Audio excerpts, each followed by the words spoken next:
Mari kita berdoa sekali lagi untuk firman Tuhan yang kita dengar.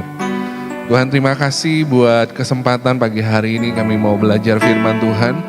Biar firman-Mu terus yang akan menuntun kami, membawa kami untuk terus bertumbuh juga di dalam iman pengenalan kami akan Tuhan dan akan kebenaran-Mu.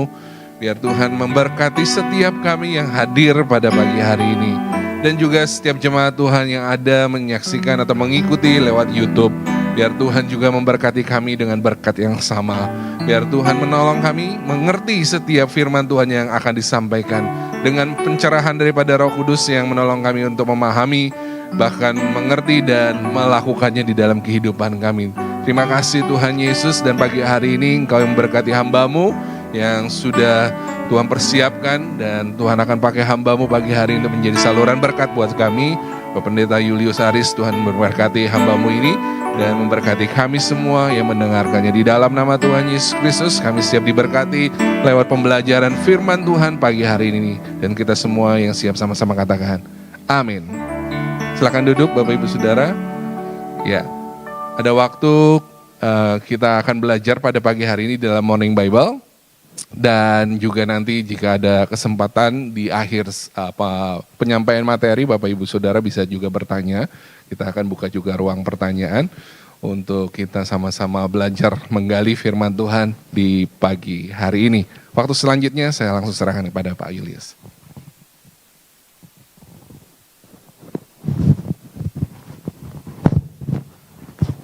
Salam Bapak Ibu. Selamat pagi, terima kasih untuk kesempatannya. Kita langsung buka Alkitab kita di dalam kitab Filipi ya. Filipi pasal yang ketiga, ayat 1b sampai ke 14 ya. Filipi pasal yang ketiga, ayat 1b sampai 14. Kita tidak akan membaca semua ayat ya, karena waktunya juga singkat. Tapi nanti di ayat-ayat tertentu, saya ingin membaca untuk memberi penekanan khusus kepada materi yang akan kita bahas. Baik, slide-nya bisa ditampilkan, sudah ya? Bapak Ibu, saya memberi judul di sini manusia suprahistoris ya. Kalau kita dengar istilah suprahistoris itu seperti istilah yang agak akademis ya. Tetapi sebenarnya istilah suprahistoris itu adalah manusia, sederhananya diterjemahkan manusia unggul ya, manusia yang dia melampaui sejarah, dalam artian begini, bahwa hidup manusia itu kan adalah rangkaian waktu ya, dari masa lalu, masa kini, dan masa depan. Nah, kadang-kadang ada orang-orang yang tidak menyadari hari ini, tetapi selalu berorientasi di masa lalu. Ya, selalu akan mengatakan dulu saya seperti ini, dulu saya aktif melayani, atau dulu saya menderita. Jadi seolah-olah hidup di masa sekarang itu tidak dinikmati dengan baik karena dia terjebak di masa lalu. Nah, kalau orang yang suprahistoris, dia tidak menolak masa lalu, selalu dia akan ingat masa lalu, tetapi dia tidak menjadikan masa lalu sebagai sebuah beban untuk dia bisa bergerak, menyadari hari ini, tapi juga menyongsong masa depan. Karena satu-satunya yang real itu adalah masa kini sebenarnya. Kalau masa depan kan masih sebuah harapan. Kalau Bapak Ibu pernah lihat film Kung Fu Panda ya, itu Master Oogway, dia berpesan kepada si Sifu sebelum si Oogway itu meninggal ya, kalau tidak salah dalam ceritanya itu, ketika Sifu dan si Oogway itu berdebat. Ini masa iya si jago Kung Fu kok si Panda, kan nggak mungkin. Tapi si Oogway mengatakan bahwa hidup itu rangkaian waktu, ada masa lalu, masa kini, masa depan. Masa lalu disebut sebagai sebuah sejarah ya. Masa kini adalah kenyataan dan masa depan itu harapan. Nah, sebenarnya kalau kita mau relatekan dengan jangan kita khawatir gitu ya, di Matius pasal 6 itu kalau tidak salah khotbah Ibu Gembala beberapa hari yang lalu ya, jangan kamu khawatir. Itu dikatakan bahwa kesusahan sehari cukuplah untuk sehari. Jadi jangan kita diganggu oleh hari esok. Karena hari esok itu kan sesuatu yang masih bersifat abstrak. Kalau kita berpikirnya hari esok, yang disebut hari esok itu kapan sih? Kalau orientasi pikiran kita hari esoknya hari ini hari apa? Hari Minggu. Kalau kita sudah masuk di hari Minggu, kita berpikir hari esok lagi hari apa? Hari Senin. Jadi kita tidak pernah menikmati hari ini. Karena pikiran kita selalu berpikir di hari esok. Nah, Maka satu-satunya kenyataan adalah hari ini. Nah, nanti kita akan mencoba melihat apa yang disampaikan Paulus di dalam Filipi pasal ketiga ini. Nanti makanya ada ruang tanya jawab, kalau saya tidak bisa menjawab, ada Susan yang akan membantu saya gitu ya. Karena Susan baru mendapatkan perjanjian baru ya. Semester lalu ya Susan ya, jadi Susan nanti bisa membantu untuk menjawabnya gitu ya. Saya delegasikan Susan ya. Ya, ini PR untuk Susan gitu ya. Baik Bapak Ibu, sedikit mengenai kitab Filipi gitu. Itu suprahistoris ya tadi ya. Jadi melampaui sejarah. Orang tersandra ya, tersandra dengan sejarah di masa lalu. Sama dengan Indonesia sekarang sedang tersandra di masa lalu sebenarnya. Kalau Bapak Ibu coba lihat, Indonesia itu sekarang sedang tersandra kalau dibandingkan dengan Eropa. Eropa sudah selesai dengan masa lalu. Maka muncul gerakan Renaisan, lalu muncul modernitas. Akhirnya Eropa berkembang. Nah, sekarang kita itu masih bernostalgia. Dulu, di zaman Nabi gitu ya. Akhirnya aksesoris yang digunakan juga yang zaman dulu. Cara berpikirnya produk zaman dulu. Tidak relevan dengan situasi kekinian. Kalau Bapak Ibu pernah membaca juga tulisannya Pak Eka Dharma Putra, beliau pernah ngomong juga bahwa teologi di masa kini tantangannya itu dua. Mengalami irrelevansi dan insignifikansi. Artinya sudah tidak relevan untuk zaman sekarang. Kita masih produknya produk berpikir kolonial. Padahal hidup sekarang sudah pasca kolonial. Artinya sudah melampaui zaman kolonialisme. Tapi berpikir masih di orientasi masa dulu. Nah, itu yang disebut dengan suprahistoris. Tidak menolak masa lalu, tetapi tidak menjadi beban masa lalu itu. Nanti kita akan coba lihat di Filipi pasal 3 itu. Nah, kalau kita lihat kitab Filipi, Bapak Ibu, itu cukup unik ya. Sejarah kotanya saya lompati, nanti Bapak Ibu bisa dapatkan PowerPoint-nya nanti melalui Pak Lukas ya. Filipi itu didirikan oleh Paulus pada perjalanan kedua. Jadi Paulus itu selama proses dia bertobat, nah ini unik juga kalau kita pelajari hidup Paulus. Tidak langsung diterima sebagai rasul oleh rasul murid-murid Yesus yang lain. Dia harus menunggu 14 tahun kalau tidak salah, itu dalam catatan sejarah. Jadi 14 tahun baru dia diakui benar-benar sebagai seorang rasul. Artinya jarak antara dia bertobat dengan jarak dia diakui itu butuh proses yang cukup panjang. Sama juga kalau kita belajar Daud. Daud diurapi Samuel kan pada saat dia masih kecil. Tapi pada saat diurapi kan tidak langsung otomatis menjadi raja. Dia ada proses yang begitu panjang. Untuk menjaga orisinalitas dari panggilan Tuhan itu nggak mudah. Tapi itu sebuah proses yang memang harus dilalui oleh seorang pemimpin yang punya karisma, kemudian punya kewibawaan, kemudian juga menjadi pemimpin yang futuristik. Pemimpin yang berorientasi tentang masa depan, tapi dia juga menyadari hari ini. Ya, tidak tersandra dengan masa lalu terus. Nah, orang yang tersandra dengan masa lalu biasanya akan menolak perubahan. Ya, karena dia nggak mau berubah. Dia selalu, walaupun fisiknya berubah, dari muda menjadi tua, tapi cara berpikirnya di masa lalu, ketika ada sesuatu yang baru, dia cenderung akan mempertahankan status quo. Nggak bisa saya, nggak mau. Itu produk berpikir lama. Makanya kenapa Bapak Ibu kalau kita golongan misalnya di rumah saja ya, di rumah gitu ya. Paradigma antara saya dengan papa saya itu berbeda gitu ya. Papa saya sekarang sedang sakit gula ya. Kemarin kita cek gulanya 398. Bulan kemarin sampai 574. Tapi puji Tuhan untung tidak sampai terjadi kenapa-napa. Jadi kalau kemarin kita cek, istri saya ngecek itu 398. Selalu yang dia bicarakan adalah dulu gitu ya. Waktu ada mama saya masih bisa terawat dan lain-lain. Jadi Pak berpikir untuk ke depan gitu ya. Supaya sakitnya juga bisa sembuh. Nah itu kira-kira seperti itu. Nah Filipi itu didirikan oleh Paulus pada perjalanan kedua. Jadi Paulus itu 3 kali melakukan perjalanan. Nah pada perjalanan yang kedua dia pecah kongsi dengan Barnabas. Pecah kongsi ya karena berkaitan dengan Markus yang penulis Injil Markus. Jadi Barnabas itu dari namanya kan bar itu kan anak ya. Nabas itu anak penghiburan. Dia anak penghiburan. Memang Barnabas itu tipe orangnya tipe rekonsiliatif. Ya kalau ada sesuatu yang konflik dia merekonsiliasi menjadi jembatan, mediator.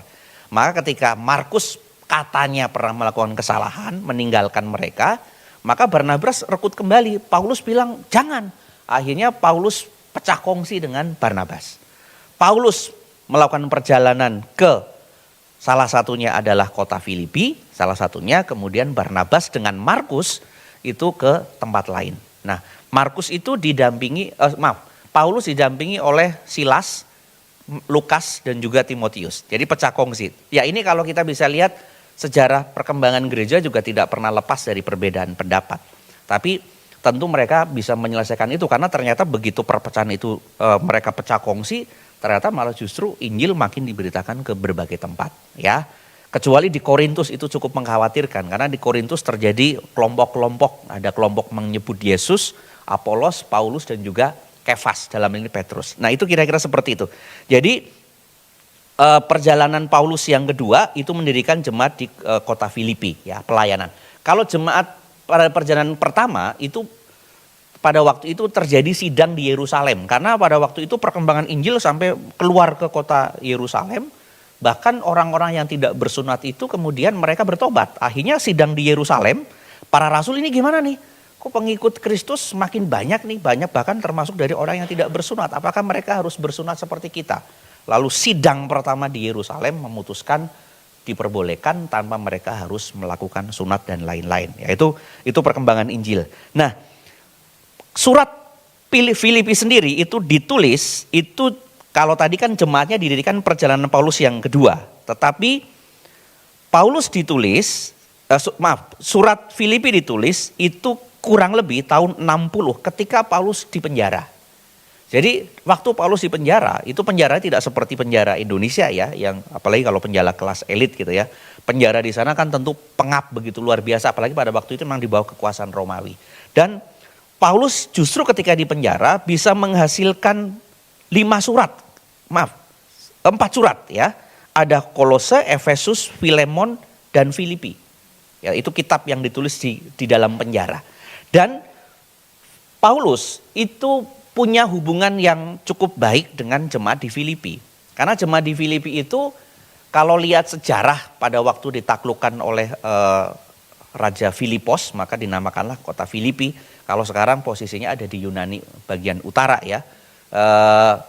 Di Filipi itu jemaat buangan sebenarnya dari Kaisar Octavianus. Jadi dulu ketika ditaklukkan oleh Filipos dinamakanlah Filipi, tapi kemudian terjadi pertikaian, perebutan kekuasaan. Lalu kemudian Octavianus membuang orang-orang yang pengikutnya Antonius. Dibuang, kemudian mereka mendirikan kira-kira kota Filipi. Jadi kalau kita lihat demografi masyarakat Filipi, itu mereka adalah mantan budak dan juga adalah anggota veteran, ya, anggota veteran. Tetapi ternyata kualitas iman orang Filipi itu dipuji oleh Paulus. Bahkan ketika Paulus di penjara, mereka memberikan bantuan dana kepada Paulus, ya, dalam artian mereka mengumpulkan lalu memberikan sebagai sumbangsih ini partisipasi dan empati kami jemaat terhadap ya, pendiri gereja di kota Filipi.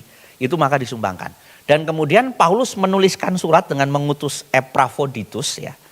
Dan dia mengatakan bahwa pokoknya Paulus bersuka cita sekali terhadap apa yang dilakukan oleh orang Filipi. Maka kitab Filipi itu disebut sebagai surat sukacita. Ya karena memang jemaatnya kualitas imannya itu sudah di atas rata-rata. Dia tidak tersandra dengan ketika pemimpinnya itu di penjara, lalu dia mempergunjingkan lalu kemudian keluar gitu ya. Atau ya sudah kalau gitu kita cari mentor lain lagi deh, jangan Paulus, kan masih banyak. Tapi mereka kemudian solid bahwa ini pemimpin di penjara karena apa? Pertanyaan kita kan gitu kan. Ya Paulus di penjara tentu karena persoalan menyampaikan kebenaran. Itu kalau kita membaca detail. Dan waktu di penjara itu cukup lama karena di penjara pada waktu itu ada pergantian periode gubernur wilayah. Jadi ketika ditangkap di penjara ternyata gubernurnya itu gantungin status hukumnya. Sampai akhirnya kemudian baru yang berikutnya itu memutuskan Paulus harus seperti apa. Nah itu kira-kira seperti itu ya Bapak Ibu. Jadi selama di penjara tetap dia produktif untuk memberikan tulisan dan pengembalaan kepada jemaat yang didirikan. Maka perjalanan Paulus sampai yang ketiga 1, 2, 3 itu menghasilkan jemaat yang begitu luar biasa. Perjanjian baru itu hampir 70% itu ditulis oleh seorang bernama Paulus. Tulisannya luar biasa. Baik. Nah, saya ingin konsentrasi kepada satu topik di dalam kitab Filipi supaya nanti Bapak Ibu bisa membayangkan kira-kira kenapa disebut sebagai jemaat yang sebagai surat sukacita gitu ya. Dan pesan Paulus itu apa? Ini di sini juga ada kaitannya dengan persoalan Paskah juga yang belum lama kita rayakan.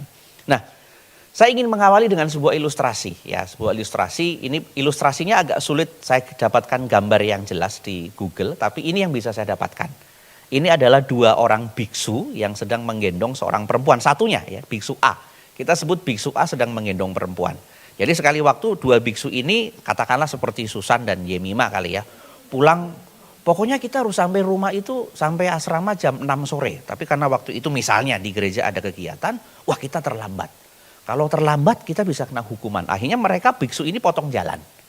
Kalau satu-satunya untuk kita bisa sampai dengan cepat itu ya lewatin sungai. Dan sungainya cukup lebar ya. Memang tidak terlalu dalam, tapi kalau untuk seorang perempuan tentu akan takut juga melewati sungai yang begitu lebar. Ketika biksu itu sampai di pinggir sungai, dia lihat ada seorang perempuan, kok kayaknya mau nyebrang gak jadi-jadi ya. Lalu biksu B itu biksu A ya, kita sebut biksu A saja supaya lebih gampang. Biksu A lalu bertanya begini kepada si perempuan itu, mau kemana? Mau ngapain? Saya mau pulang karena orang tua saya sakit. Kalau saya muter jalan yang aman, saya sampai rumah malam dan saya takut karena melewati hutan. Jalan terpendek adalah saya melewati sungai. Saya dari tadi berharap ada orang yang tolong saya. Ternyata tidak ada yang lewat sini, hanya Anda. Lalu 2 biksu ini kan dilematis. Kalau saya nolong kamu bersentuhan dengan perempuan kan bukan muhrim saya. Nanti haram dan lain-lain. Lalu kemudian biksu A putuskan begini. Sudah saya bantu seberangin. Dan kalau bisa saya gendong. Supaya nanti lebih cepat. Ya. Lalu biksu B itu mulai tersandung gitu ya. Kita kan kadang-kadang seperti itu. Enggak kita di sini, dalam artian kebanyakan orang-orang itu tidak mau berbuat baik, tapi ketika lihat orang berbuat baik, kita selalu menghalangi perbuatan baik orang. Kita nggak rela orang berbuat baik, tapi kita nggak bisa berbuat baik. Kita hanya bisa ngomentarin perbuatan baik orang, tapi kita nggak bisa melakukan kebaikan. Nah, itu ciri khas manusia-manusia yang belum disentuh oleh firman gitu ya. Artinya masih terjebak dengan soal dosa dan tidak. Padahal ini di hadapan kita ada seorang yang perlu ditolong. Ini namanya dilematis Bapak Ibu. Kalau dalam ilmu logika, ya kalau Susan sudah belajar itu logika ya. Cuma nggak tahu pada waktu dilematis apakah Susan hadir di kelas atau tidak ya. Dilematis itu begini Bapak Ibu. Misalnya begini, dilematis itu ketika kita dihadapkan pada 2 pilihan. Yang 2 pilihan itu sama-sama bobotnya sama. Kalau misalnya begini, saya mau ke gereja atau mau nonton.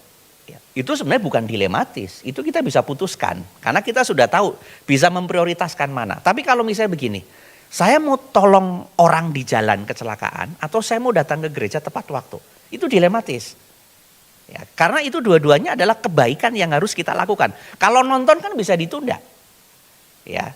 Kalau nonton tadi sudah ketahuan dong, ya kita putuskan kita datang ibadah dulu nanti nontonnya. Tapi ketika kita sedang dalam perjalanan kita lihat ada orang kecelakaan butuh pertolongan, itu dilematis. Jadi dilematis itu adalah 2 peristiwa atau beberapa peristiwa yang kita harus mengambil pada waktu yang sama dan peristiwa itu punya bobot, punya kualitas yang memang urgent. Lalu kemampuan berpikir kita, itu kalau kata Wederos dalam dunia etika disebut dengan prima facie. Mana yang paling utama, mana yang paling tertinggi di antara 2 kebaikan yang harus kita lakukan. Kita kalkulasi. Nah, mengkalkulasinya memang tidak butuh waktu, tidak dalam artian, saya tunggu nanti, butuh waktu lama dulu. Kalau orang sudah cerdas secara emosional, ya ini kedewasaan emosional juga. Kalau orang sudah cerdas emosional, dewasa emosional, dia bisa mengeksekusi langsung mana yang harus dia lakukan. Dan dia siap mempertanggungjawabkan dengan pilihannya itu. Misalnya begitu, ketika kita tolong orang dan imbasnya kita terlambat, kita harus bisa menjelaskan. Kalaupun penjelasan kita tidak diterima, tidak apa-apa. Kita sudah mengerjakan yang baik. Jangan pernah sesali kalau kita sudah mengerjakan yang baik. Kadang-kadang kan kita menyesali sesuatu yang baik yang sudah kita lakukan ya. Aku nyesel tolong orang. Loh itu kan perbuatan baik, kenapa kita sesali? Yang harus kita sesali itu perbuatan buruk yang kita lakukan kepada orang lain kan. Aku nyesel ngomelin dia, itu kita sesali. Tapi aku nyesel nolong dia. Loh nolong itu kan perbuatan baik. Dan perbuatan benar, kenapa kita sesali? Nah, tapi cuman kadang-kadang orang seperti itu. Aku nyesel kalau tahu dia seperti itu gak usah tolong. Lo gak apa-apa gitu ya. Itu juga nanti bagian dari orang yang masih terjebak dengan masa lalu seperti itu. Nah, lalu biksu A turunkan gadis itu di seberang sungai. Dia pulang. Tetapi ternyata biksu B sepanjang jalan dia terganggu dengan apa yang dilakukan biksu A tadi. Kalau dihukum sama guru, pokoknya kamu harus bertanggung jawab. Kamu ngomong, yang gendong kamu. Biksu A diam saja. Tapi biksu B ngomong terus sepanjang jalan. Sampai menjelang gerbang, akhirnya biksu A ngomong begini kepada biksu B. Teman, perempuan itu sudah kutinggalkan di seberang sungai tadi. Kenapa kamu masih bawa dalam pikiran? Bisa dimengerti Bapak Ibu. Ini ilustrasinya ya. Yang menolong sudah menyelesaikan tugasnya. Yang tidak menolong membawa dalam pikiran. Ya, membawa apalagi membawa kesalahannya orang lain. Nah ini yang kadang-kadang membuat kita juga tidak bisa, susah move on. Ya sumo itu susah move on gitu ya. Selalu terjebak dengan masa lalu. Maka Paulus di dalam Filipi pasal yang ketiga ayat 13 sampai 14. Saya bacakan untuk Bapak Ibu supaya nanti waktunya lebih cepat. Saudara-saudara, aku sendiri tidak menganggap bahwa aku telah menangkapnya. Tetapi ini yang kulakukan, aku melupakan apa yang telah di belakangku dan mengarahkan diri kepada yang di hadapanku dan berlari-lari kepada tujuan untuk memperoleh hadiah, yaitu panggilan sorgawi dari Allah dalam Kristus Yesus. Jadi biksu A telah menyelesaikan tugasnya dan tidak mengunyah kembali di dalam pikirannya. Walaupun itu perbuatan baik yang dia lakukan. Nanti kita lihat apa yang harus kita lupakan. Ternyata yang perlu kita lupakan bukan perbuat hal buruk saja di masa lalu. Karena kalau hal buruk sudah pasti itu perjuangan kita untuk melupakan. Tapi dalam konteks Filipi justru yang Paulus inginkan, kita pun melupakan perbuatan baik di masa lalu. Kenapa? Harus perbuatan baik juga dilupakan. Karena kadang-kadang perbuatan baik yang kita lakukan di masa lalu menjadi celah untuk kita selalu mengungkit kebaikan yang pernah kita lakukan pada orang lain. Wah, kalau tidak saya, manusia itu kan punya dua kecenderungan. Manusia ini, kalau dalam posisinya kita, kesalahan besar yang kita lakukan, kita berharap orang melupakannya. Tapi kebaikan kecil yang kita lakukan, berharap orang mengingatnya seumur hidup. Itu kita, dalam posisi kita. Tapi dalam posisi orang lain, kita berharap kesalahan kecil yang dilakukan oleh orang lain, kita ingat sampai mati. Tapi kebaikan besar yang dilakukan orang lain pada kita sering melupakannya. Itu manusia yang tadi, manusia yang memang belum bertobat. Itu sering seperti itu. Makanya apa? Manusia selalu tidak hidup dalam kualitas menjadi manusia unggul. Yang menjadi serupa dengan Kristus. Kalau dalam Matius pasal 5 ayat 48, hendaklah kamu sempurna seperti Bapamu di surga adalah sempurna. Pertanyaan kita, bisakah kita sempurna seperti Bapa di surga? Tidak bisa. Tapi kata itu bagus sekali. Kata itu ada disebut dengan kata teleos. Kalau dalam bahasa Yunaninya ya. Teleos itu artinya apa? Tuhan menjadi titik ujung dan kita harus fokus ke sana. Memang pada saat kita fokus ke sana berjalan, nggak akan pernah sampai pada titik yang disebut dengan titik ideal. Ya, titik ideal nggak akan sampai. Tapi minimal kita sudah berjalan sesuai dengan track yang benar. Artinya apa? Tuhan itu menjadi semacam orientasi dalam hidup kita. Sama kalau misalnya anak saya yang kecil itu suka dengan Korea ya, hampir tiap hari pulang sekolah dengan Korea. Ya, tapi memang saya lihat potensi dia dengan seni itu cukup kuat ya, darah seni. Lagu denger sekilas dia tahu, kemudian gerakan lihat sekilas dia bisa ngikutin ya. Dan ya puji Tuhan dia sampai memilih begini, walaupun saya masih SD, kalau nanti saya kuliah, saya kepengen kuliah sesuai dengan bidangnya saya seni. Ya, jadi dia selalu waktu itu sempat pergi minta dibeliin postcard dari Blackpink ya. Dia bilang ke Jakarta Selatan ada tempatnya. Akhirnya kami antar ke sono. Begitu diantar, lihat harganya, saya kakinya gemeter gitu ya. Karena hanya kartu kecil, harganya 190 gitu ya. Ya untuk ukuran, ini Dek saya bilang gitu, ini harganya mahal, ganti yang lain. Dia diem aja. Waktu dia diem saya sudah sebagai ayah, sebagai papa ya. Aduh nggak tega gitu ya. Tapi mamanya kan tega-tega aja gitu kan. Enggak gitu ya mamanya gitu. Mamanya bukan hanya tega ke anaknya, tega ke saya. Kita turun. Ya, tapi kalau kita turun anak kita nangis gimana? Enggak, pokoknya turun. Mahal. Akhirnya anak saya diem aja di pojok ya. Akhirnya istri saya juga luluh. Ya udah dibeliin ya. Ini duit kamu sendiri ya, dia ke anak saya. Duit kamu sendiri, kamu nabung sendiri. Ditalangin dulu. Nanti kamu kumpulkan sendiri dari uang jajan dan lain-lain. Lalu dia senang. Iya, walaupun dia juga tahu nanti nggak akan terjadi seperti itu skenario itu. Karena dia tahu orang tuanya nggak akan seperti itu kan ya. Begitu turun, saya pikir istri masih marah sama anak. Gantian marah ke saya gitu. karena kamu sih jadi izinin, loh karena saya gitu ya. Ya kamu tadi sepertinya mendukung anak, jadi saya kan gak enak sama petugas yang lain. Ya tapi gak apa-apa lah. Jadi dia kumpulkan, begitu kami buka ternyata isi kartunya cuma 2. Ya, 2 kan bilang, lah ini mah ngeprint juga bisa. Tapi dia bilang, lain ini asli gitu ya, namanya anak kecil. Lalu dia simpan dengan baik, dia coba ikuti. Itu saya lihat menggambarkan itulah alat orientasi. Jadi Tuhan itu menjadi teleos tujuan, maka ketika Tuhan menjadi titik ideal, harusnya kita hidupnya mengarah ke sana. Walaupun dalam proses perjalanan waktu mengarah ke sana kita bisa jatuh, terganggu, atau berhenti nengok kanan nengok kiri, tapi kita harus segera sadar bahwa titik kita ada di sana. Nah itu yang disebut dengan hendaklah kamu sempurna seperti Bapamu di sorga adalah sempurna. Itu teleos. Nah Bapak Ibu di sini kembali ke itu. Yang dimaksud melupakan itu bukan amnesia. Ya. Bukan amnesia dalam artian ketika Bapak Ibu atau kita ditanya, coba ceritakan masa lalu. Aduh aku sudah lupa.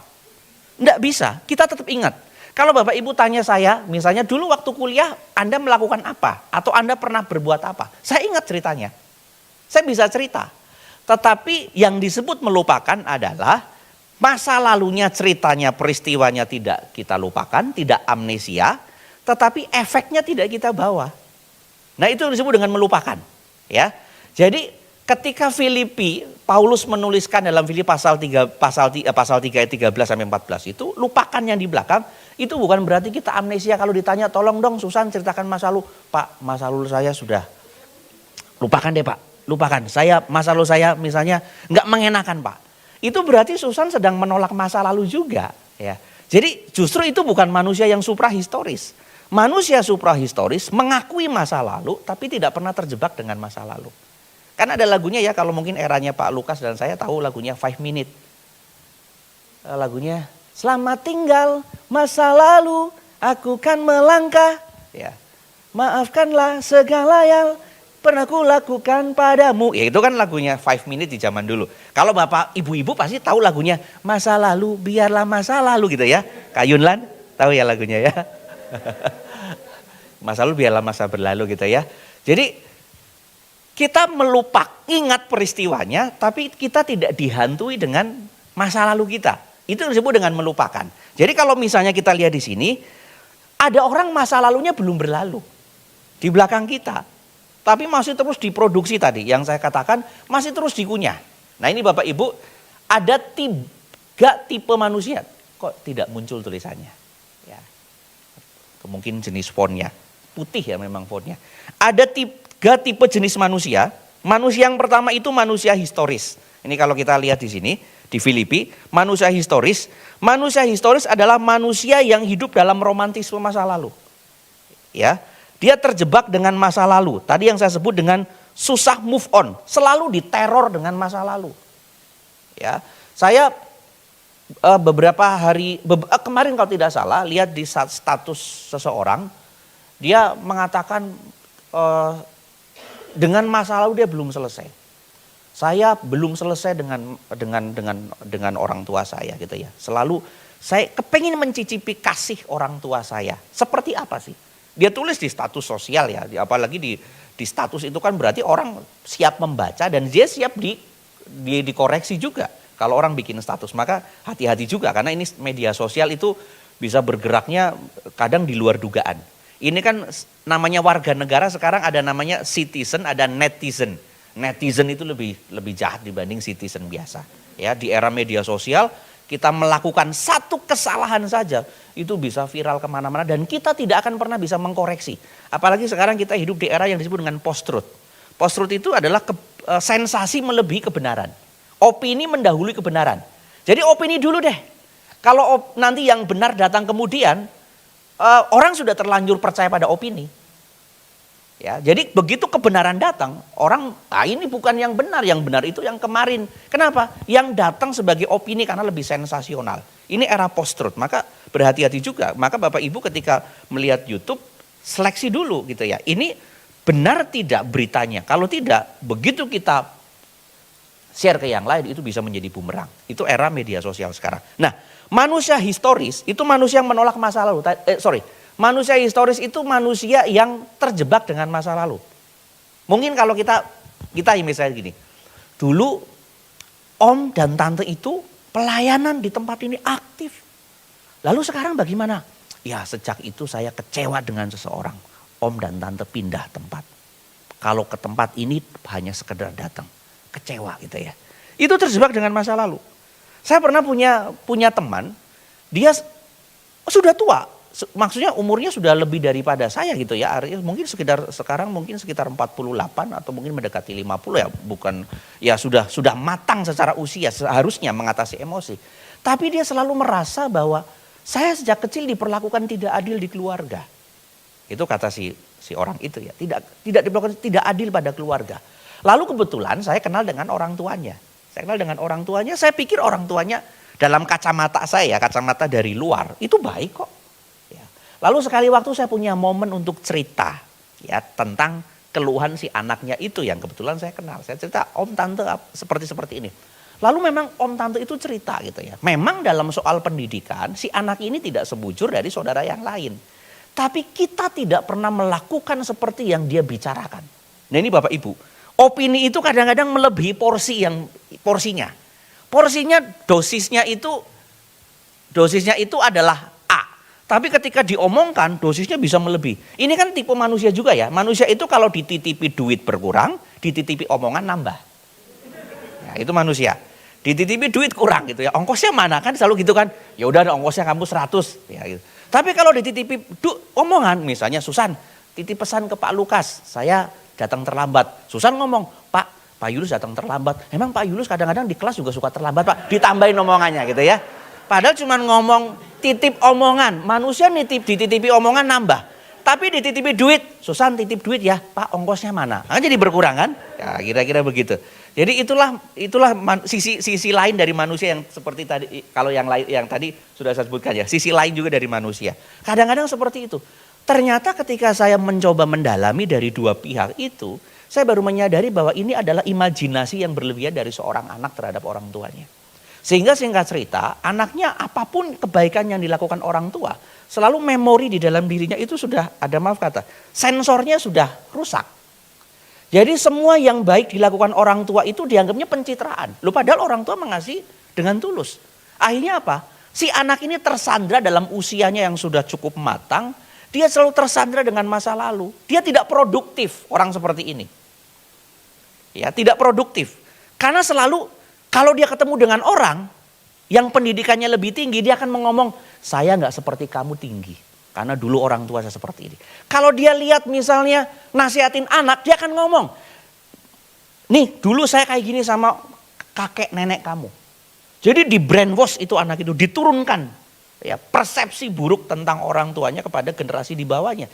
Sehingga generasi di bawahnya itu juga tidak punya sensor. Tidak punya self sensor, dia terima telan mentah-mentah.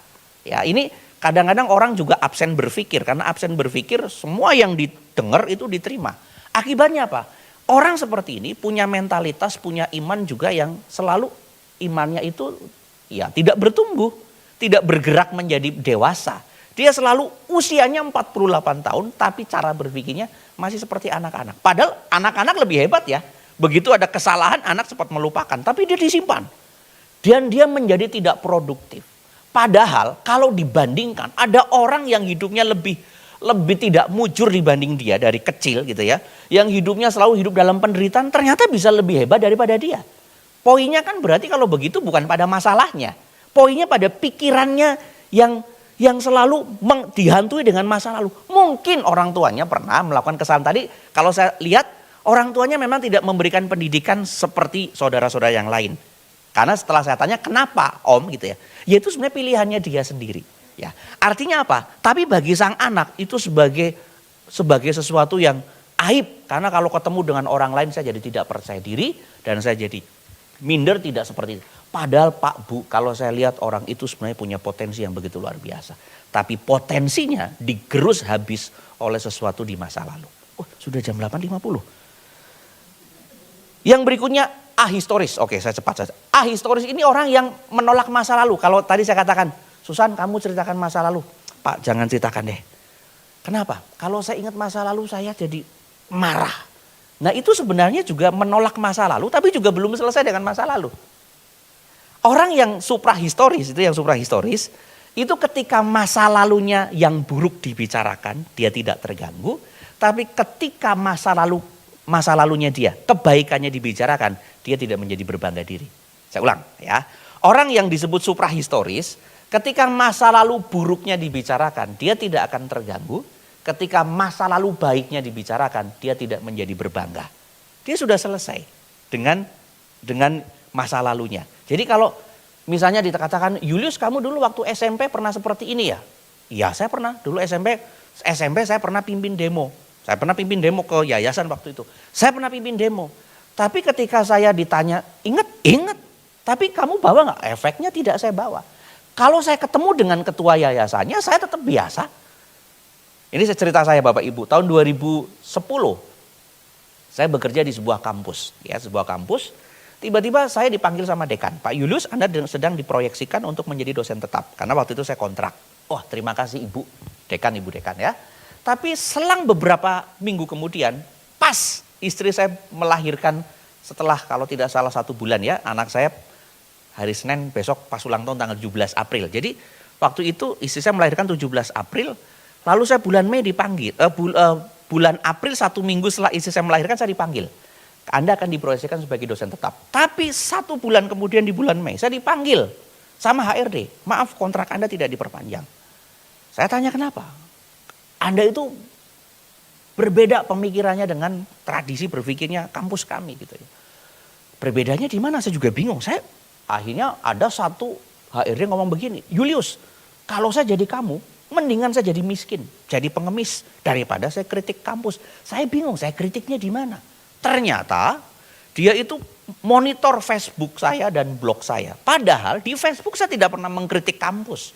Di Facebook waktu itu saya sedang melayani diskusi dengan seorang dosen dari STT. Tapi tidak pernah mengarahkan pada kampus tertentu. Dan di blog itu tulisan saya ketika saya kuliah saya kumpulkan di blog Jasi 1. Dan tidak ada indikasi mengkritik kampus itu. Tapi katanya tulisan Anda ini mengkritik kami. Akhirnya singkat cerita saya minta surat pernyataan minta maaf. Dekan bilang, Pak Julius sudah buat surat pernyataan minta maaf. Anda kan isinya baru melahirkan gitu ya. Supaya nanti amanlah di tempat ini. Saya buat surat pernyataan minta maaf untuk sesuatu yang tidak pernah saya lakukan. Ya, saya tulis minta maaf atas segala bentuk pemikiran yang mengganggu institusi tempat ini. Begitu saya mau serahkan, dia bilang lebih baik keluar saja. Jadi miskin, jadi lebih baik minta-minta daripada mengkritik. Ya akhirnya surat tidak saya kasih. Dan puji Tuhan, Tuhan kirimkan teman untuk saya bisa pindah kampus pada waktu itu. Tidak selang berapa lama kemudian yang ngomong saya jadi pengemis. Sedang berkhotbah, tahu-tahu jatuh di atas mimbar, pembuluh darah di kepalanya pecah. Dan 1 tahun beliau koma. Tapi saya waktu itu datang ke rumah sakit, saya bisikan, Pak saya Julius gitu ya. Saya tidak menaruh dendam sedikit pun pada Anda. Saya malah justru menganggap Anda sebagai bapak saya. Waktu saya ngomong itu dia batuk. Batuk kan saya panggil suster ini batuk. Pak, puji Tuhan. Ini sudah beberapa hari tidak ada respon. Berarti bapak pembawa berkah. Respon. Saya dalam hati Mbak belum tahu masalahnya itu. Kalau dia bangun langsung mencak-mencak saya langsung lewat malah saya kapiran gitu ya. Dalam arti repot gitu ya. Tapi Pak Bu saya bisa menyelesaikan. Dan HRD yang satunya ketika ketemu saya lihat beliau waktu itu di Central Park. Saya sedang ada ketemu dengan teman untuk membahas masalah buku. Saya lihat beliau, lalu saya datengin Pak gitu ya. Saya Julius, dia masih ingat Pak Julius di mana sekarang? Sekarang saya di sini Pak gitu ya. Saya berjasa dengan dia. Oh enggak mengajarnya di tempat ini. Lalu beliau mengatakan maaf ya itu dulu. Ya saya bilang ya Pak, saya sudah selesai dan saya ingin tetap menganggap itu sebagai bagian dari cerita hidup saya juga gitu ya. Pak Bu, tapi waktu saya diputus kontrak, saya nggak cerita sama istri. Kenapa? Istri baru melahirkan dengan sesar juga. Dan bayinya waktu itu anak kami yang pertama itu bilirubinya tinggi. Makanya berapa kali masuk rumah sakit juga kan. Saya nggak mau ganggu psikologis istri. Tapi kalau tidur malam saya nggak bisa tidur. Pak Bu, namanya kepala rumah tangga ya. Dan saya waktu itu saya udah putuskan kalau kamu nanti kerjaan saya jadi tetap, kamu nggak usah kerja lagi. Nggak usah ngajar lagi. Saya sudah bicara seperti itu. Tapi begitu dikontrak diputus, wah dengan kejadian seperti itu saya nggak bisa tidur. Gelisah, istri mungkin sudah tahu kali ya, ini pasti ada masalah. Kamu kenapa? Gelisah, nggak saya cuma capek aja gitu ya. Tapi gelisah kamu lain, yaitu sensitivitas dari seorang perempuan ya. Kamu gelisahnya lain, oh enggak gitu ya. Saya baru ceritakan setelah beberapa saya melewati dan saya dapat tempat yang baru. Malah justru saya ceritakan itu malah ke orang lain pada waktu itu ya. Ceritakan ke orang lain dan tolong dukung doa saya. Saya dalam kondisi seperti ini, saya tidak tahu masuk di kampus baru itu statusnya bagaimana. Karena itu kan berarti rontok semua kan. Semua cita-cita dan harapan saya tentang masa depan itu tahun 2010. Anak saya baru lahir, istri saya baru lahir dari sesar. Dan waktu di sesar itu kan tahu sendiri di sesar pada waktu itu bukan hanya perutnya yang disesar, dompet kita semua disesar.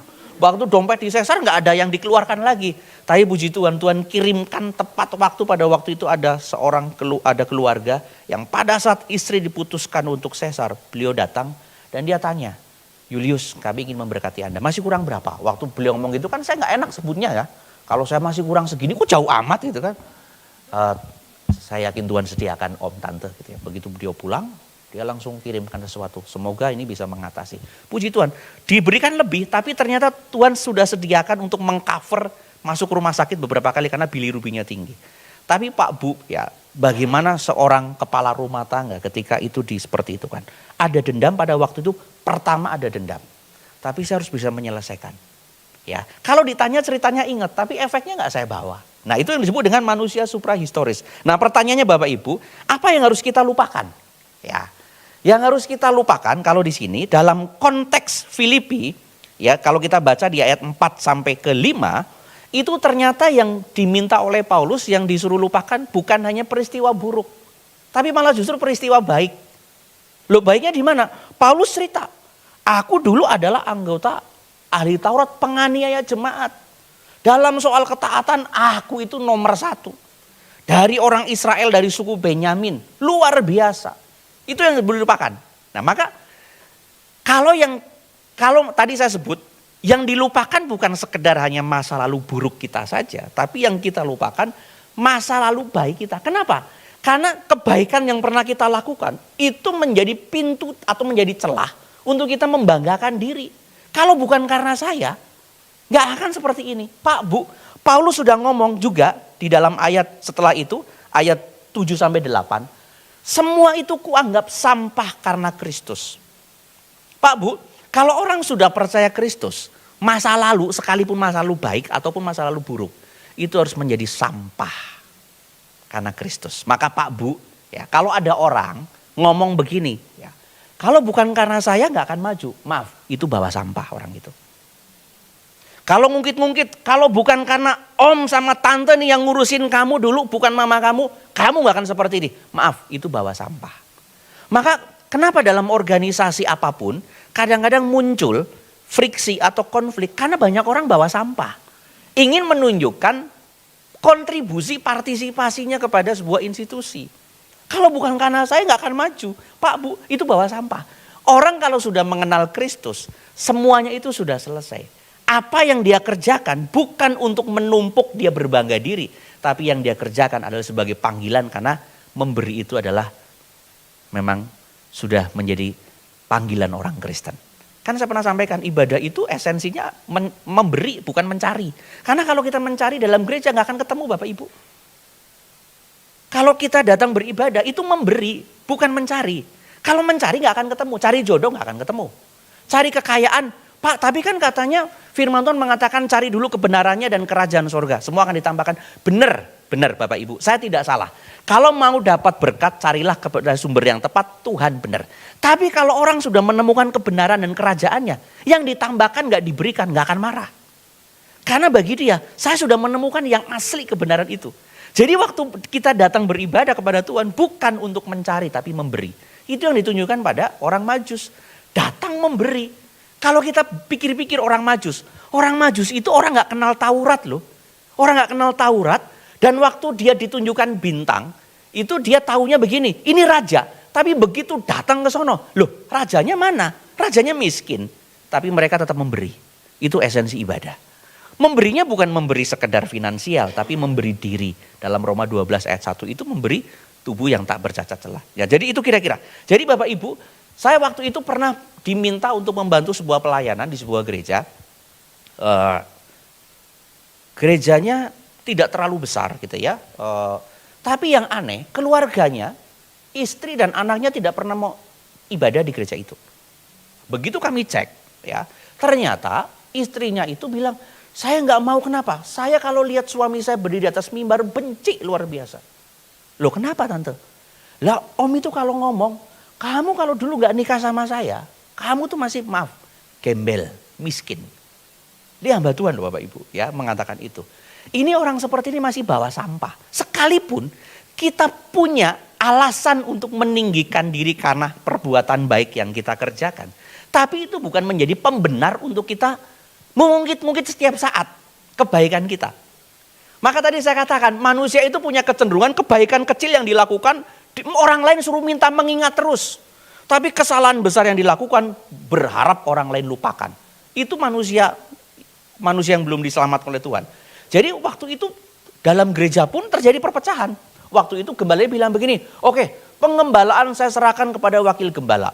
Lalu rapat, itu kami rapat. Saya ada di situ karena waktu itu saya diminta Julius bantu gitu ya. Baik om saya bantu gitu ya. Saya duduk, kalau tidak salah saya duduk di sini ya. Om saya duduk di sini karena baru WL waktu itu, kakinya capek gitu ya. Jadi saya duduk biar kakinya agak selonjoran gitu. Mereka duduk di situ. Lalu wakil gembala bilang begini, Pak, kalau Bapak serahkan ke saya, Bapak fokus dulu untuk membenahi usaha Bapak dan lain-lain dan membenahi keluarga dan lain-lain. Tapi nanti jangan sampai ketika kita udah jalan, Bapak ubah ini skenario kita mau coba benahi rekonsiliasi dengan jemaat. Ternyata mungkin bagi gembala itu perkataan wakil gembala ini agak menohok gitu ya. Seolah-olah ini ingin mengambil alih. Lalu dia banting Alkitab. Buah, kalian itu siapa di sini gitu ya. Kalian itu siapa di sini gitu ya. Lalu kemudian dia tunjuk, saya yang paling muda gitu ya. Saya paling muda. Kamu Julius gitu ya. Kamu di sini juga ngapain kamu gitu ya. Saya waktu itu ada alasan juga untuk saya ngomong. Kalau saya mau ngomong. Tapi kalau saya ngomong kan saya bawa sampah juga. Om saya di sini nggak dapat apa-apa loh gitu ya. Saya kesini juga total untuk membantu dari pemuda yang hanya 5 orang jadi seperti ada beberapa seperti ini. Saya kalau mau membanggakan diri ada alasan untuk membanggakan. Tapi kalau saya ceritakan saya juga bawa sampah. Kira-kira begitu ya Bapak Ibu. Kalau kita berantem kan kita kadang-kadang ngungkit kesalahan orang lain, kita membesar-besarkan kebaikan kita.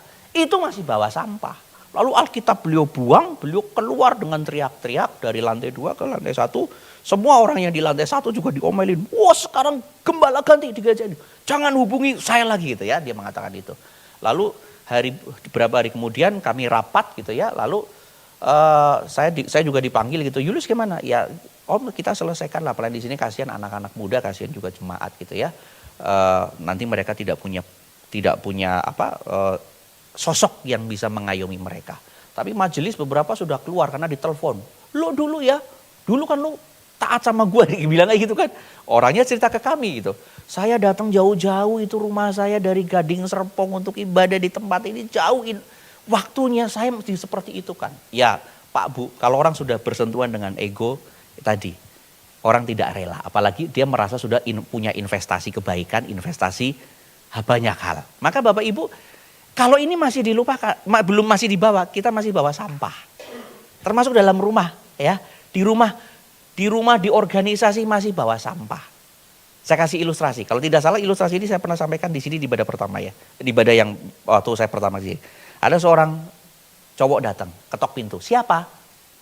Dia jawab aku. Lalu cewek itu mengatakan, pergilah. Rumah ini tidak cukup untuk aku dan kamu. Lalu si cowoknya pergi tapi dia berpikir, ini pasti ada maksudnya. Dia kenapa tolak saya? Beberapa hari kemudian cowoknya datang lagi ketok pintu. Ceweknya tahu, wah ini pacar saya. Dia ketok. Siapa? Dia tanya itu lagi. Jawabannya berbeda. Jawabannya bukan aku, tapi kamu. Lalu si cewek ini mengatakan begini, masuklah. Karena rumah ini cukup untuk kita. Dari cerita itu saya coba pelajari. Ternyata begini Bapak Ibu. Kalau kita masing-masing bawa aku, rumah sebesar apapun, gereja sebesar apapun, gak akan muat. Karena kita pasti takut, dia ibadah jam keberapa ini? Dia duduknya di mana biasanya? Dia selalu datang on time atau tidak? Ya. Kalau tidak, kalau saya susah saya pindah gereja. Jadi seluas apapun terasa sempit. Kita khawatir kita akan ketemu dengan orang itu. Tapi kalau hidup kita bawa kebersamaan bukan bawa keakuan, bawa ego. Sekalipun maaf kata organisasi kita kecil, rumah kita mungkin kecil. Tapi terasa luas. Kalau gitu sebenarnya yang menentukan ukuran luasnya itu bukan ruang geometri panjang lebar tinggi seperti itu. Tapi yang menentukan luas itu sikap hati kita. Maka ketika Paulus mengatakan lupakan yang di belakang, itu termasuk lupakan yang baik. Jangan mengganggu. Orang Farisi itu terlalu mengingat masa lalu. Saya seperti ini. Saya berbuat ini. Perbuatannya baik Bapak Ibu. Pak Bu, ini nanti sekali waktu kita bisa khotbah. Ternyata perbuatan dosa itu bukan sekedar perbuatan buruk. Dosa itu juga perbuatan baik, bisa masuk dalam kategori dosa. Yang dilakukan orang Farisi itu perbuatan baik semua. Yang dilakukan dalam Matius 7 ketika Tuhan mengatakan, "Enyalah kamu pembuat kejahatan, aku tidak kenal kamu." Mereka bilang apa? "Tuhan, bukankah aku sudah bernubuat demi namamu, mengusir setan dalam namamu?" Perbuatannya baik loh, tapi Tuhan batalkan. Jadi dosa bukan soal perbuatan jahat, tapi dosa juga perbuatan baik. Kalau begitu, dosa itu bukan melulu pada perbuatan, tapi pada motifnya. Nah, kalau kita berbuat baik motifnya supaya kita dilihat orang, itu masih bawa sampah. Jadi kita harus semua kuanggap sampah. Itu kan itu kata sampah. Dalam bahasa aslinya disebut dengan skubala. Skubala itu di 3 huruf. Yang sering maaf kata, tadi saya sedang survei di belakang ya Pak. Sedang studi banding, itu sampah. Gitu ya di belakang. Itu sampah. Itu sebenarnya kata aslinya itu. Jadi kalau kita masih ngungkit-ngungkit kebaikan, kelihatannya kebaikan yang kita tonjolkan. Tapi itu maaf kita bawa sampah. Bau. Kalau kita dekat sampah kan kita nggak mau ya. Pak, Bu, makanya kalau kita selalu ngungkit-ngungkit hal kecil yang sudah kita lakukan, kita masih bawa sampah. Ya. Nah, kalau kita sudah selesai dengan masa lalu, ini ayat penutupnya. Ya, ayat penutupnya. Kita akan memperoleh panggilan sorgawi. Pak, Bu, panggilan sorgawi itu bukan panggilan yang abstrak nanti di seberang hidup setelah kematian atau nanti setelah Tuhan datang. Ternyata kalau kita lihat komposisi ayat dalam teks aslinya, itu disebut dengan panggilan yang bersifat fungsional. Fungsional itu artinya menyadari kita sekarang ini sebagai apa. Hidup itu proses menjadi. Kalau sekarang kita menjadi seorang bawahan, berlakulah sebagai seorang bawahan itu yang punya loyalitas, punya produktivitas kepada pimpinannya. Kalau kita jadi pimpinan, jadilah pemimpin yang mengayomi. Kalau kita jadi suami, jadilah suami yang yang melindungi istri. Jadi istri, jadilah istri yang menyayangi dan tunduk pada suami. Kalau jadi anak, yang menaruh hormat kepada orang tua. Kalau jadi orang tua, jangan bangkitkan amarah. Itu adalah panggilan fungsional. Kalau jadi guru, jadi dosen, jadilah dosen yang mencerdaskan. Bukan jadilah dosen yang membebaskan, bukan dosen yang membebankan. Kalau jadi mahasiswa, jadilah mahasiswa yang baik. Itu panggilan fungsional. Kalau kita jadi pemain musik, jadilah pemain musik yang baik. Kalau kita jadi asyir, jadilah asyir yang baik. Karena di tempat sana ketika Bapak Ibu memberikan senyuman kepada orang, itu adalah taburan pertama untuk orang datang ke gereja dan siap untuk dibajak. Karena sudah disiram dulu di sana tanahnya, sudah disiapkan. Jadi ini panggilan fungsional. Kalau kita sudah menyadari panggilan fungsional itu, Pak Bu, kita sudah memperoleh hadiah surgawi sebenarnya. Karena kita sudah bahagia menjalankan perannya kita kepada orang lain. Maka Bapak Ibu, kenapa orang menjadi tidak bersyukur? Karena orang tergiur untuk menjadi orang lain, tidak pernah jadi diri sendiri. Hidup itu proses menjadi. Kalau kita sekarang menjadi minggu kemarin saya pelayanan di GSDA Bogor, ya, dan kebetulan gembalanya adalah dulu dosen saya, ya, dosen saya. Dia cerita setelah kami selesai pelayanan, dia cerita, Yus, kalau dulu saya tidak diusir dari kampus, ya, jadi cerita hidupnya hampir mirip dengan saya. Kalau saya dulu tidak diusir dari kampus, saya tidak pindah ke Bogor, saya tidak menjadi dosen di STT Cipanas, dan saya tidak menjadi gembala di sini. Tuhan sudah atur sedemikian rupa. Puzzle-nya baru bisa ketemu. Nanti sekali waktu kita bisa khotbah tentang segala sesuatu itu ada waktunya. Untuk orang bisa mengatakan segala sesuatu indah pada waktunya, bukankah itu dibangun dari pengalaman hidup yang tidak mengenakan? Lalu kita bisa mengatakan segala sesuatu indah pada waktunya. Tapi pada saat kita menghadapi proses, kan kita tergiur untuk menolak proses itu kan. Kalau kita tergiur tidak sampai, nggak akan muncul kata-kata segala sesuatu indah pada waktunya. Perkataan itu, perkataan yang sakral dibangun dari air mata dan lain-lain. Maka saya juga belajar, oh ya juga ya. Pokoknya Julius dia bilang ke saya, Julius, kalau kita diproses jangan tolak didikan dari Tuhan. Karena jangan-jangan Tuhan sedang antarkan kita ke satu tempat yang kita tidak pernah tahu. Andai kata saya tidak menjadi gembala pun sekarang, saya tetap akan ikuti proses itu. Kenapa? Karena saya tahu Tuhan sedang memproses saya dengan bidang yang sedang saya kuasai hari ini. Pak Bu, ya, beliau tidak menikah gitu ya sebagai gembala, walaupun pada waktu itu ditolak oleh sinodenya kan dari gereja itu, pokoknya gembala harus punya pasangan. Ini tidak menikah, tapi jemaat menghendaki majelis beliau. Ya. Akhirnya setelah berpuasa 40 hari, beliau terpilih menjadi gembala. Ya, luar biasa. Prosesnya begitu rumit. Puzzle-nya kalau kita masang puzzle itu kan untuk menumpuk itu susah. Tapi kalau sudah jadi, oh ternyata ini di pojok atas kanan ya. Kok dipasang kemarin di pojok kiri nggak ketemu. Oh ternyata ini di pojok kanan atas. Kita baru tahu itu sebagai gambar yang indah. Kan melalui sebuah proses yang begitu panjang. Maka Pak Bu, yuk supaya hidup kita tidak dihantui dengan masa lalu. Selesaikanlah masa lalu. Sekalipun masa lalu kita adalah masa lalu kebaikan. Kita harus mengatakan, semua kuanggap sampah karena Kristus. Tidak ada yang perlu kita banggakan. Karena semua itu Tuhan yang mengerjakan. Paulus kan mengatakan dalam Korintus, ya, kita kawan sekerja Allah. Dalam teks aslinya sebenarnya bukan kawan sekerja Allah, tapi kawan sekerja milik Allah. Kalau kawan sekerja Allah berarti Allah sejajar dengan kita dong. Kawan sekerja milik Allah. Kita tidak akan pernah bisa menumbuhkan. Yang bisa kita lakukan adalah menanam dan menyiram. Tugas yang menumbuhkan adalah Tuhan. Tapi untuk bisa bertumbuh kan ada yang menanam kan. Lalu ada yang merawat. Fungsi kita seperti itu. Jangan pernah menjadi fungsinya orang lain. Kalau Tuhan sudah panggil kita menjadi itu, tekuni dulu di situ. Nanti kalau itu ditekuni pasti akan dengan sendiri berkembang. Kenapa kita tidak berkembang di satu tempat? Karena kita menolak potensi kita cari potensi seperti orang lain. Akhirnya ini nggak berkembang, di sana nggak berkembang. Orang Indonesia kadang-kadang seperti itu. Di sekolah, otak kiri yang dilatih, padahal anak itu otak kanan. Nah begitu keluar, otak kirinya juga dia nggak bisa karena memang otak kanannya tidak pernah dipakai. Akhirnya apa? Kalau otak kanan dan otak kiri dipakai terus, dipacu terus nggak bisa, otak kanan dia juga nggak diberi tempat, akhirnya apa? Biasanya adanya di ini nggak direkam gitu ya. Ya biasanya ada di sono gitu ya. Yang di sono kan dua-duanya nggak jalan gitu ya. Baik Bapak Ibu, Pak Lukas mungkin ada sedikit pertanyaan tapi sudah jam 9.13 ya.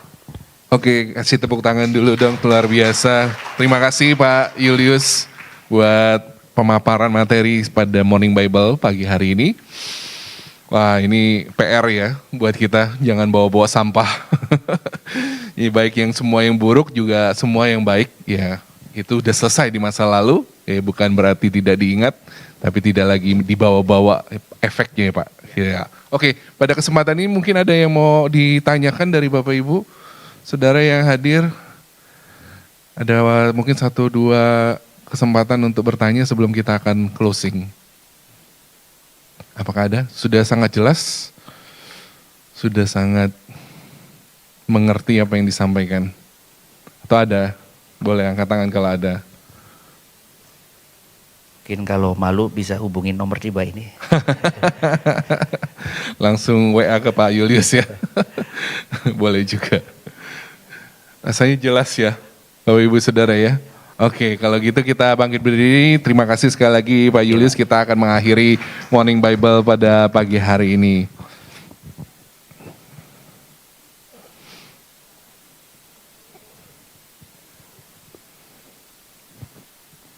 Bolehkah saya minta Pak Supardi berdoa untuk menutup Morning Bible? Sudah keren nih pagi hari ini nih.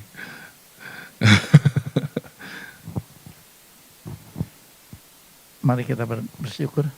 Tuhan, kami bersyukur untuk pagi hari ini di acara Morning Bible. Terima kasih untuk pelajaran yang Tuhan berikan untuk kami terus tekun di dalam Tuhan. Dan kami melakukan apa yang sesuai dengan kehendak Tuhan dan rencana Tuhan dalam hidup kami. Untuk kami terus menjadi berkat bagi teman-teman kami, bagi saudara-saudara kami yang lain. Kami bersyukur Tuhan, Engkau memberkati hamba-Mu Pak Julius Tuhan. Kami percaya anugerah Tuhan terus berlimpah, kekuatan Tuhan terus menudungi dia, dan Roh Kudus yang menaungi dan memberkati dia bersama keluarga dan anak-anaknya. Baik dalam seluruh pelayanannya Tuhan memberkati. Kami bersyukur Tuhan, dan kalau sebentar kami akan mungkin pulang ke rumah kami masing-masing, kami percaya Tuhan pun menyertai dan memimpin kami, menjadikan kami alat dan saksi-saksi-Mu Tuhan, untuk kemuliaan bagi nama-Mu. Terima kasih Tuhan untuk semua, terima kasih. Kami bersyukur untuk semuanya. Kami percaya Tuhan memberkati kami. Terima kasih Tuhan. Dan sekarang kami mau terima berkat Tuhan dan kami percaya Tuhan memberkati kami. Saya undang Ibu Gembala untuk memberikan doa berkat. Baik, mari kita arahkan hati kita kepada Tuhan. Terima kasih Tuhan, tangan-Mu terulur bagi kami dan kami siap menerima berkat terbaik yang Tuhan sediakan bagi kami. Saat ini terimalah dengan iman segala berkat dan rahmat dari Allah Bapa, anugerah belas kasihan dari Tuhan Yesus Kristus, persekutuan pimpinan kekuatan pengurapan dari Roh Kudus, Allah Tertunggal menyertai langkah kehidupan kita mulai pagi hari ini, seumur hidup kita bahkan sampai Maranatha, Yesus datang untuk yang kedua kalinya. Dan setiap kita yang percaya, kita sama-sama berkata, amin. Tuhan Yesus memberkati. Ada konsumsi ya di Disediakan ada sarapan buat Bapak Ibu yang akan pulang, silakan makan dulu. Yang akan berlanjut juga di ibadah WBI, UMAS dan BMF, silakan juga bisa